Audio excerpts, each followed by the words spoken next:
Assalamualaikum warahmatullahi wabarakatuh. Bismillahi masyaallah la yasukul khaira illallah. Bismillahi masyaallah la yasrifu su'a illallah. Bismillahi masyaallah ma kana min nikmatin fa minallah. Bismillahi masyaallah la haula wala quwwata illa billahil aliyil azim.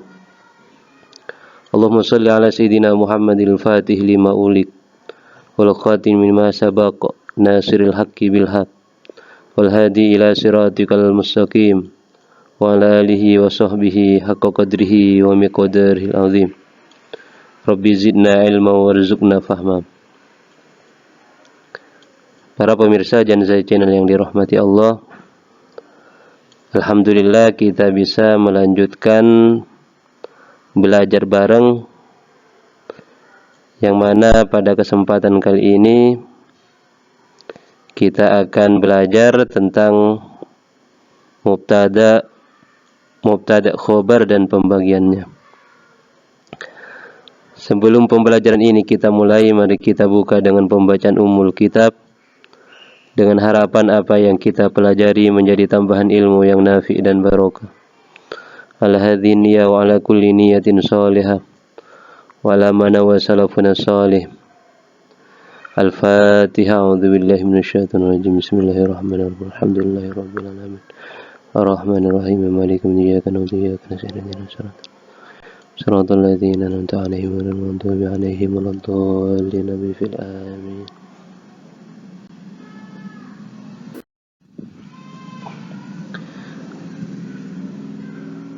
Para pemirsa Janzai Channel yang dirahmati Allah,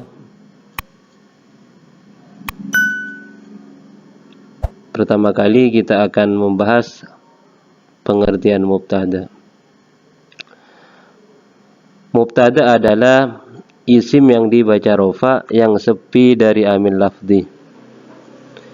Di sini yang dimaksud amil lafzi adalah amil lawasi, yaitu kana, inna, dhanna dan saudara-saudaranya. Seperti contoh Zaidun qaimun, Zaid berdiri.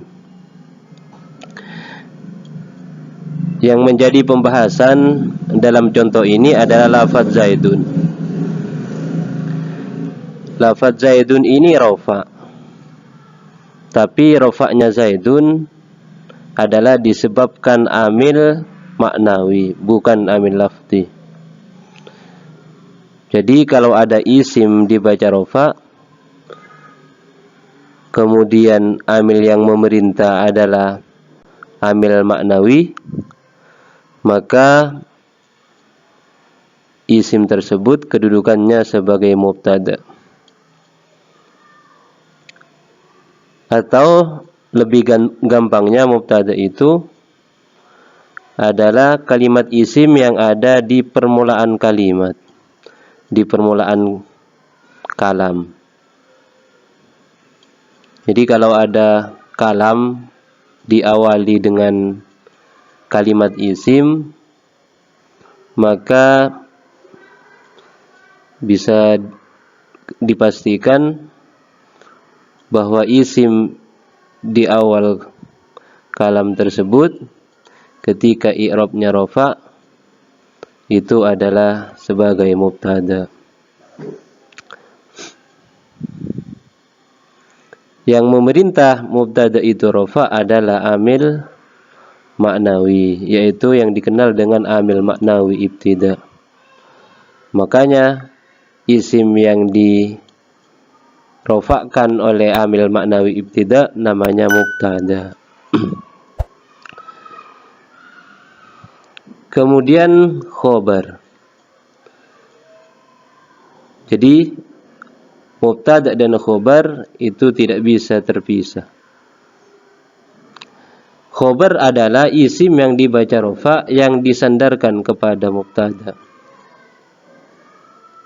Seperti contoh Zaidun qaimun, Zaid berdiri.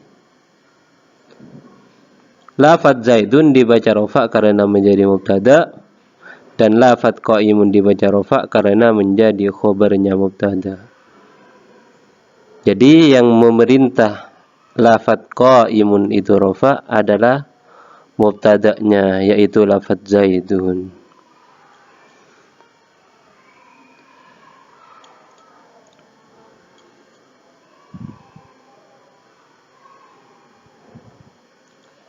Dalam satu keterangan bahwa khobar itu sebagai penyempurna dari mubtada'nya. Jadi kalau hanya mubtada tidak ada khobar, maka kalam itu tidak bisa menjadi sempurna. Kalau hanya bilang Zaid, maka kalam itu tidak sempurna. Beda dengan mengatakan Zaidun qaimun, Zaid berdiri. Maka ketika ada lafadz qaimun, ada khobarnya, maka kalam itu bisa menjadi sempurna.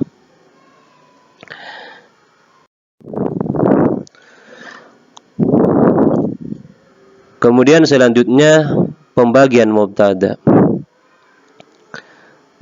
Mubtada terbagi menjadi dua. Yang pertama mubtada isim dhahir, yang kedua adalah mubtada isim dhamir atau isim mudmar. Mubtada isim dhahir seperti contoh yang telah disebutkan sebelumnya, yaitu Zaidun qaimun. Lafadz Zaidun itu mubtada isim dhahir. Kemudian mubtada isim dhamir tertuju pada lafadz huwa, huma, hum dan seterusnya.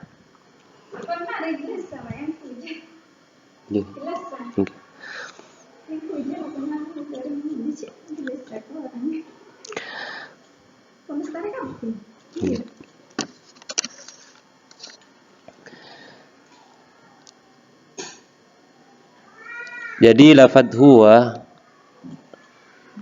kalau ada dhamir, yaitu huwa, huma, hum dan seterusnya, ketika berada di awal kalimat, maka bisa dipastikan bahwa dhamir itu sebagai mubtada kedudukannya.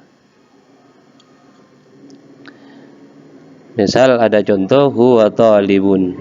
Huwa itu kedudukannya sebagai mubtada.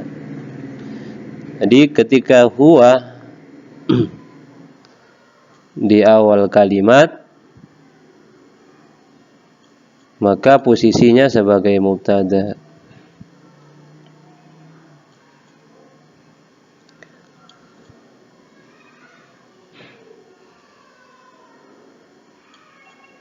Ketika sebagai mubtada, maka khobar dan mubtadanya harus sesuai. Kalau seorang siswa berarti pakai huwa, kalau dua orang siswa pakai huma, kalau beberapa siswa pakai hum, dan seterusnya.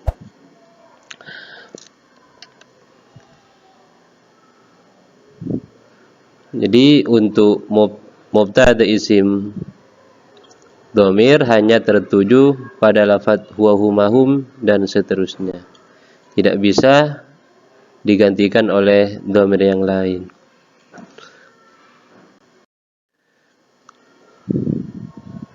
Kemudian selanjutnya mubtada harus sesuai dengan khobarnya di dalam mufrad, tasniyah, jamak, mudzakkar dan muannasnya.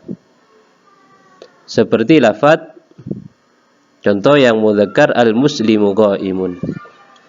Jadi khobar dan mubtada harus sesuai. Ketika mubtadanya mufrad mudzakkar, maka khobarnya juga mufrad mudzakkar. Seperti contoh al-muslimu qaimun, seorang muslim berdiri. Ketika mubtadanya berupa tasniyah, maka khobarnya juga tasniyah. Seperti al-muslimani qaimani. Al-muslimani tasniyah mudzakkar, qaimani juga tasniyah mudzakkar. Begitu juga ketika mubtadanya jamak mudzakkar, maka khobarnya juga jamak mudzakkar. Contoh al-muslimuna qaimuna. Contoh yang muannas. Ketika mubtada'nya mufrad muannas, maka khobarnya juga mufrad muannas. Contoh al-muslimatu qaimatun. Kemudian ketika mubtada'nya berupa tasniyah muannas, maka khobarnya juga berupa tasniyah muannas. Contoh al-muslimatani qaimatani. Kemudian ketika mubtada'nya berupa jamak muannas, maka khobarnya juga harus berupa jamak muannas. Contoh, al-muslimatu qa'imatun.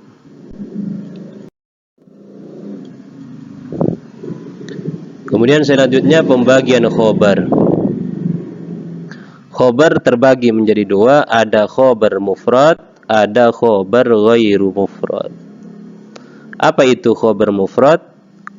Adalah khobar yang tidak berupa jumlah atau serupanya jumlah. Contoh, Zaidun qa'imun. Jadi khobarnya tidak berupa jumlah atau serupa jumlah. Maka kalau tidak berubah jumlah khobarnya atau syibhul jumlah, maka dikatakan dengan khobar mufrad. Kemudian selanjutnya khobar ghairu mufrad. Kalau khobar ghairu mufrad itu sebaliknya dari khobar mufrad, yaitu khobar yang berupa jumlah atau serupanya jumlah. Khobar mufrad terbagi menjadi dua, ada khobar jumlah, ada syibhul jumlah.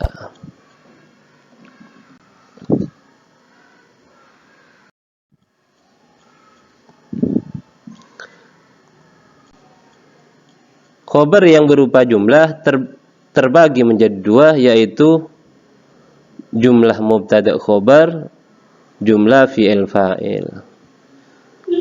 Contoh jumlah yang mubtada' khobar yaitu Zaidun jariyatuhu zahibatun.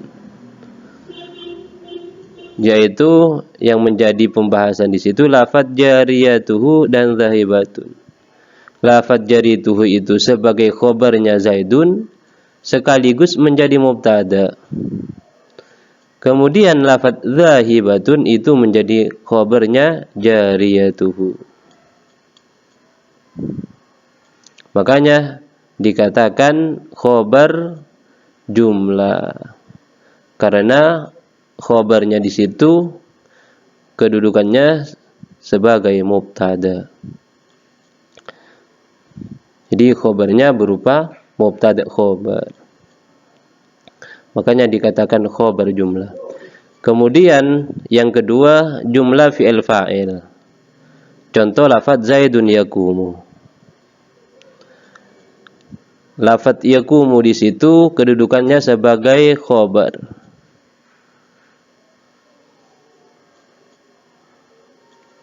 Dan pada lafaz yakumu terdapat fa'il di situ.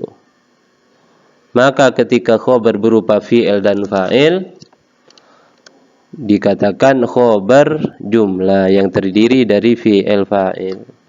Zaidun yakumu. Zaidun adapun Zaid, yakumu yaitu sedang berdiri siapa Zaid. Jadi lafaz yakumu itu menyimpan dhamir huwa. Kemudian ada khobar syibhul jumlah. Khobar syibhul jumlah terbagi menjadi dua, ada jar majrur, kemudian ada dzaraf.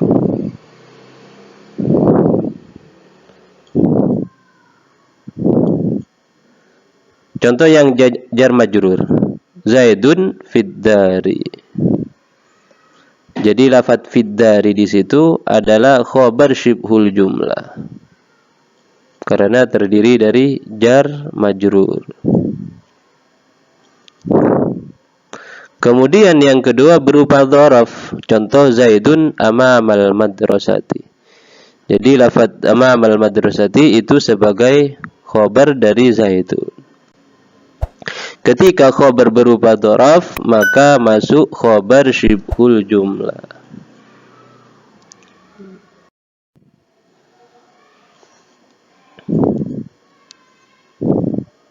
Selanjutnya, khobar bisa didahulukan dari mubtada'nya apabila khobarnya terdiri dari jar majrur atau dzaraf dan madruf. Nahu fil masjidi Zaidun.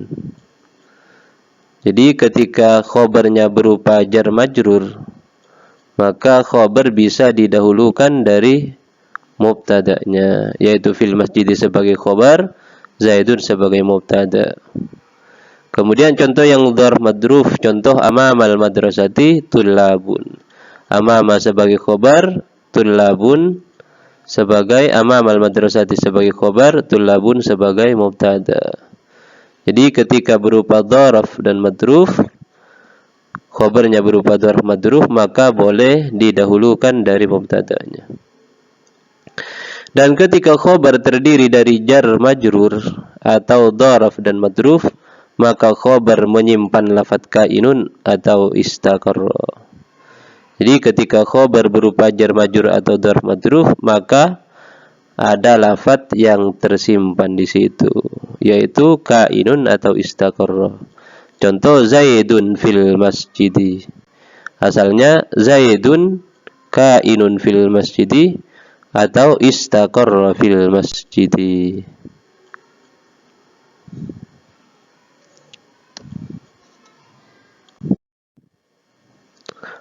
Mungkin sekian yang dapat kami sampaikan. Apabila terdapat kesalahan dari awal sampai akhir, kami mohon maaf yang sebesar-besarnya. Wal afwa minkum. Assalamualaikum warahmatullahi wabarakatuh.